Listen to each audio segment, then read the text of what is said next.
Well, our scripture reading today is from the Psalter. It is Psalm 91. And more than one former soldier has told me that this psalm had been itself a strength for them during difficult times in battle when their life was at risk. So let's keep that especially in mind as we hear this reading today from God's holy word.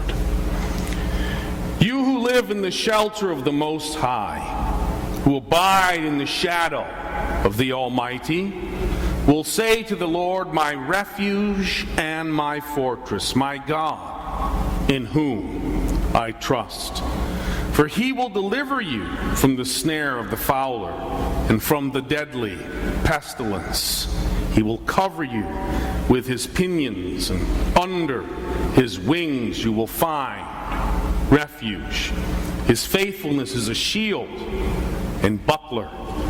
You will not fear the terror of the night, or the arrow that flies by day, or the pestilence that stalks in the darkness, or the destruction that wastes at noonday. 1,000 may fall at your side, 10,000 at your right hand, but it will not come near you. You will only look with your eyes and see the punishment of the wicked. Because you have made the Lord your refuge, the Most High your dwelling place, no evil shall befall you. No scourge come near your tent. For he will command his angels concerning you to guard you in all your ways. On their hands they will bear you up, so that you will not dash your foot against a stone. You will tread on the lion and the otter, the young lion and the serpent you will trample underfoot. Those who love me I will deliver. I will protect those who know my name. When they call to me, I will answer them. I will be with them in trouble. I will rescue them and honor them. With long life, I will satisfy them and show them my salvation. May God add his blessing to the reading of his holy word. At this time, I'd like to invite Mr. John Walker to come forward, a Zion member and Zion board member, to share with us. Thank you, John. Thank you, Pastor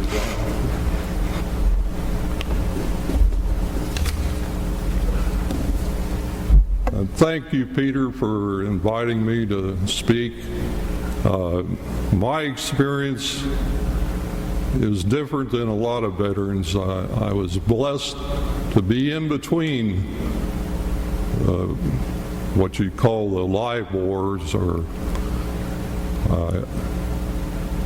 I graduated from high school in 1955 and registered for the draft, and so the Korean War had ended in 1953, and Vietnam was not yet in the future. The career counseling thing where the Army came into effect was as a stale senior at George Washington High School in 1955. Like a lot of seniors now, and back then too, we attended presentations by universities and colleges that told us about their courses, curriculum. I attended the ones that were oriented towards technical fields. I majored in math and science at Washington. And after listening to those presentations, I came to the conclusion that Purdue Extension here in Indianapolis had a school of applied technology, and that I thought after listening to that presentation and Also talking to the son of the boss owner of the tire shop that I worked at part-time on the west side. His son-in-law worked for Allison's, and he was a graduate of Purdue Extension and the School of Technology. And he told me about his work, and I thought that sounded like something I was interested in. The only problem was my counselor at Washington, and she was sincere in what she felt, and that was that I should pursue a regular engineering degree. In fact, she was so sincere about it that she requested that I have my father come in and we have a meeting with her. And afterwards, my father told me he thought that I ought to go the way that my teacher wanted me to go. So I enrolled at Purdue Extension, and there was no IUPUI back then.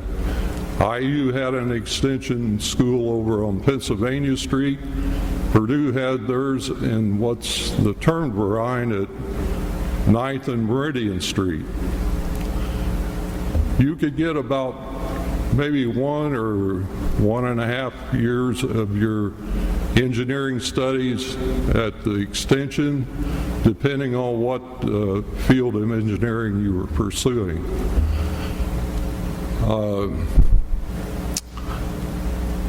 So I qualified, I guess, any resident of the state of Indiana, actually, at that time, if you applied, you were going to be accepted. But in the meantime,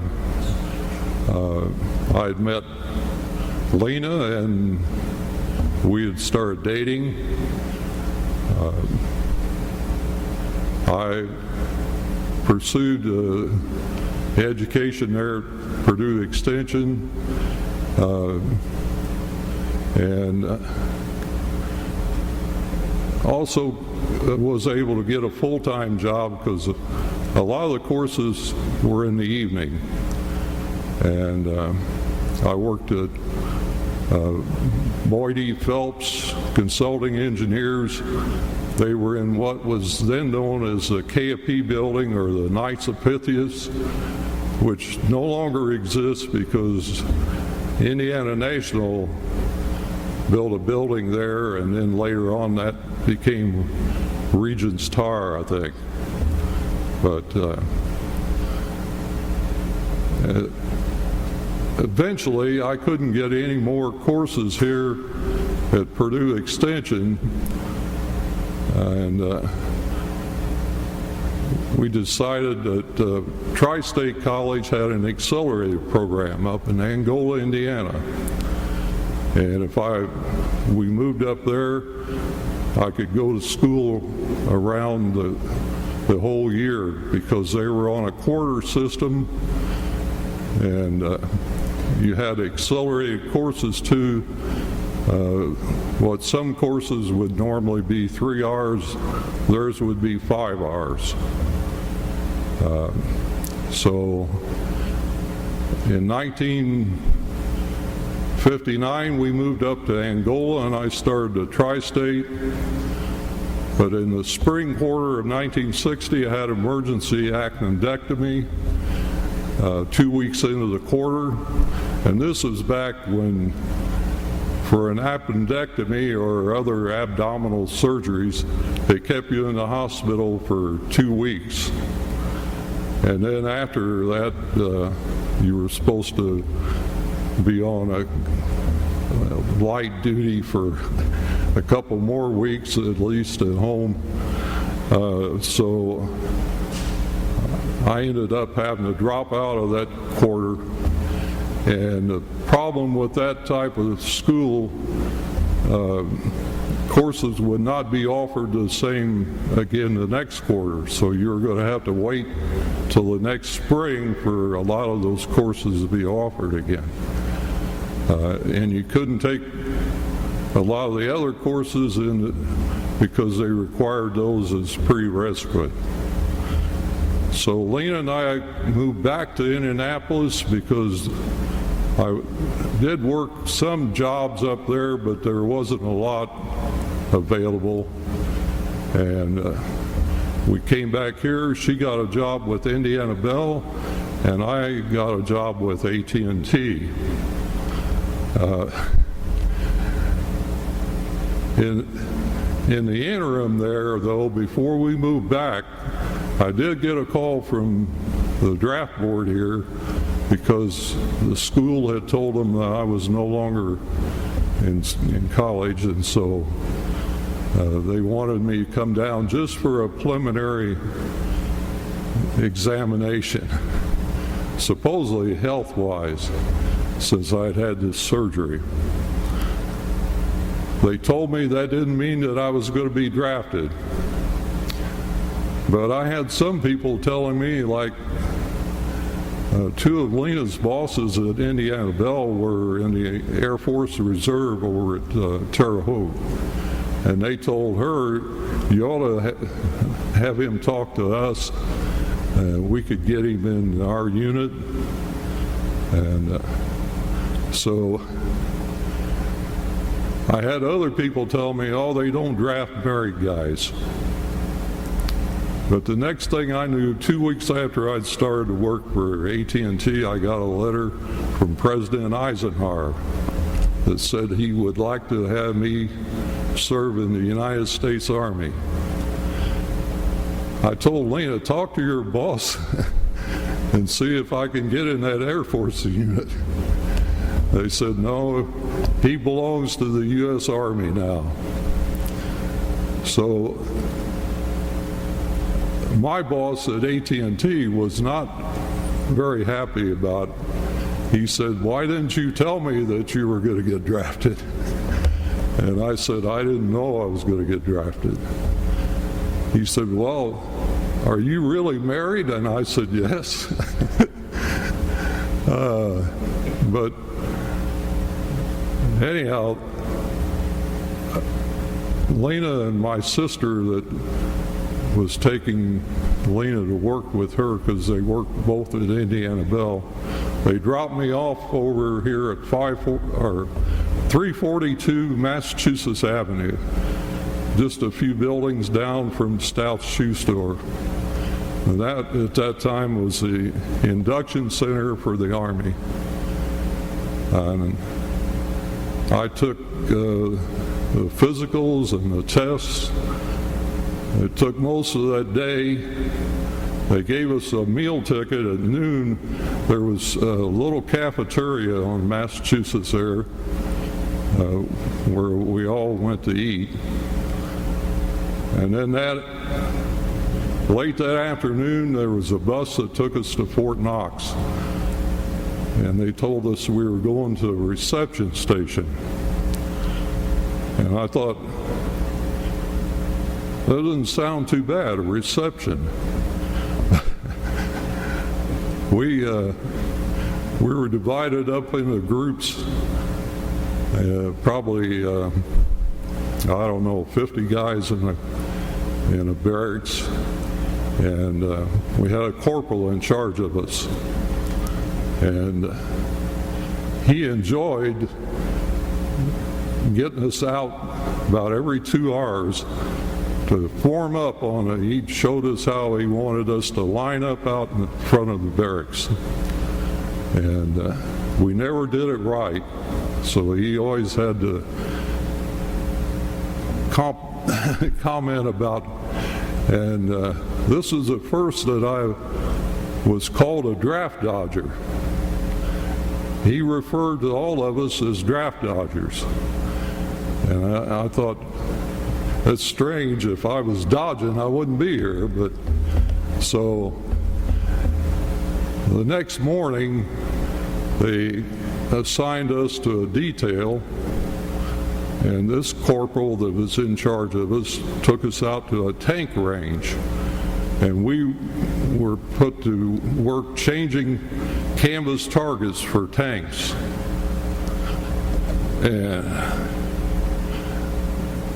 once again, this corporal referred to us all as draft dodgers. And one young lad, because the ones of us that were drafted were in our early 20s, I was 23.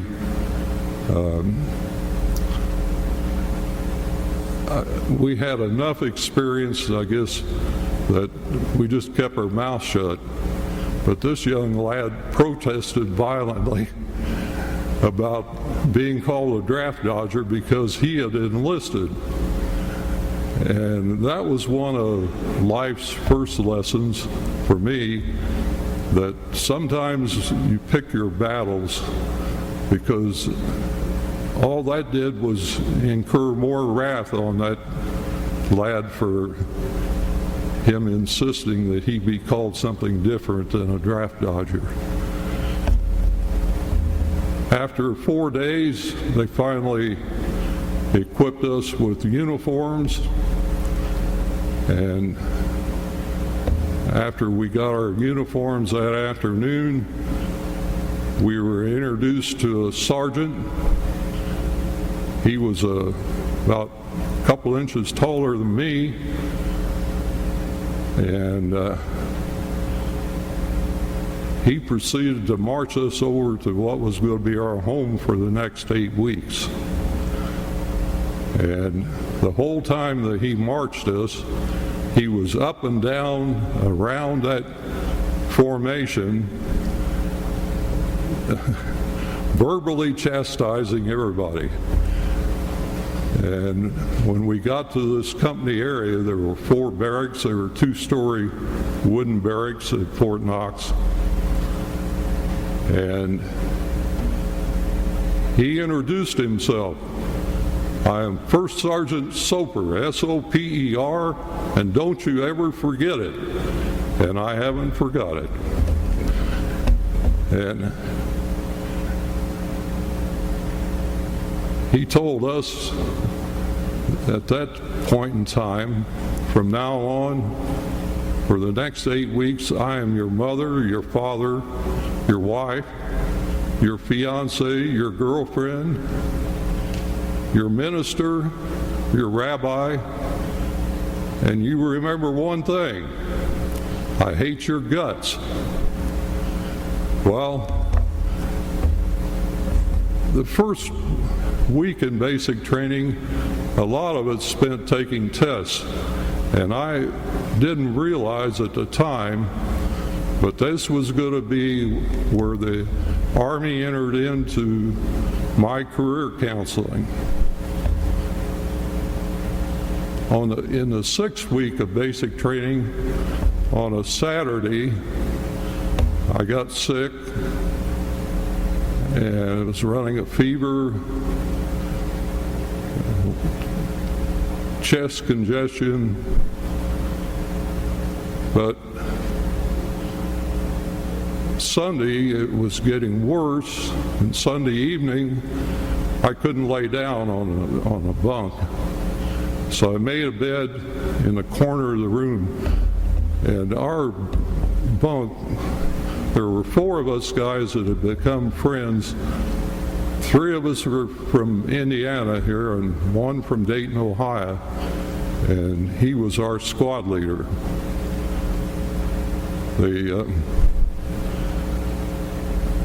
Hugh Zumbern was my bunk mate. He was on the bottom bunk.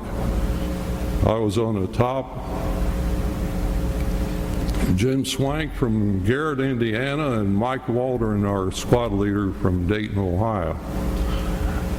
But Monday morning, when Hugh realized I'd slept sitting up in a corner, because if I laid down, the fluid in my lungs would move and I couldn't breathe. So he told me, he says, "You need to go on sick call." And so after breakfast, we had formation, and then that's when the first sergeant called out for those who want to go on sick call, you fall to the back of the formation. And there must have been 25 or 30 went back to the back of the formation that morning. I was on the end of it because I was in the 4th platoon. The first sergeant went down through that group and questioned each person. And when he got to me, he says, "What's wrong with you, Walker?" I said, "Sergeant, I got a fever and I got lung congestion." Well, he proceeded to say with an expletive, "Are you a doctor?" I said, "No, Sergeant." "Then how do you know you got a fever and lung congestion?" He says, "I knew when you came into this company you were a malingerer." And he says, "I can't stand malingerers." He says, "You go on sick call. Get out of my sight." Well, after he'd left, went back up to the front of the formation, I went back in formation. I thought, if I'm not a malingerer, and if I'm going to go out of this company, it'll be feet first then. But this is where I found a real life lesson. My stubbornness wouldn't have got me through that. It was the 3 friends that I had made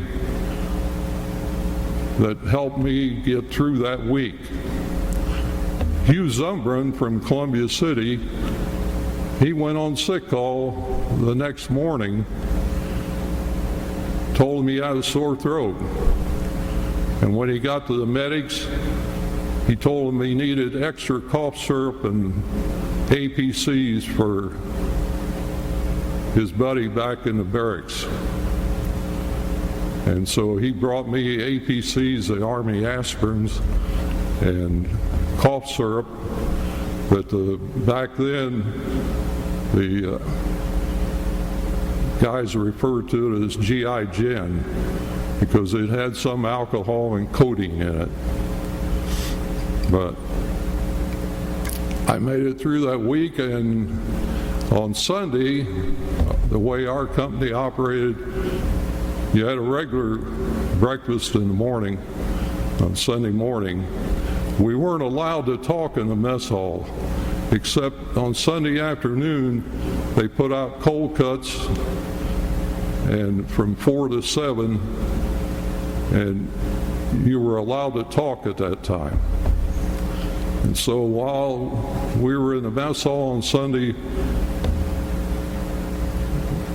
First Sergeant Soper came in. He came over to our table and he said, "Walker, how you feeling?" And I said, "I feel a lot better, Sergeant." He said, "You're lucky you didn't go on sick call. They kept 20 of those guys and they're going to put them in a recycle company." He said, "You wouldn't want to go through this again, would you?" I said, "No, Sergeant." But I learned a real life lesson in that nobody gets through this life on their own. You need friends and you'll need help sometimes.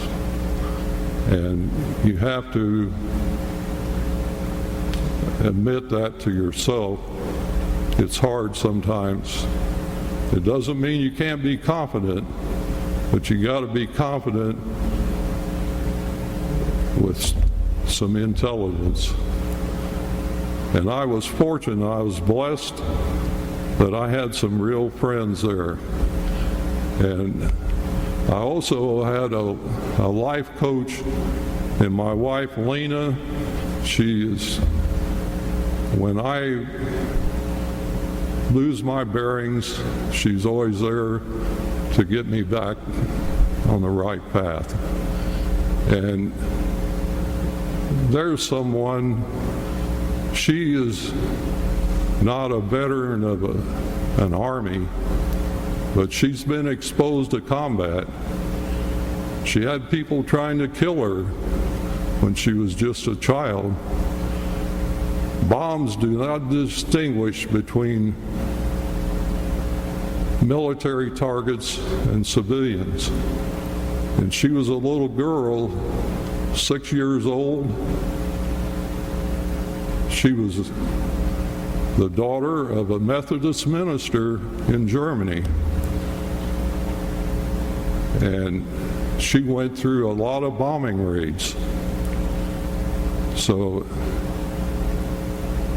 she's as much a veteran as a lot of soldiers are.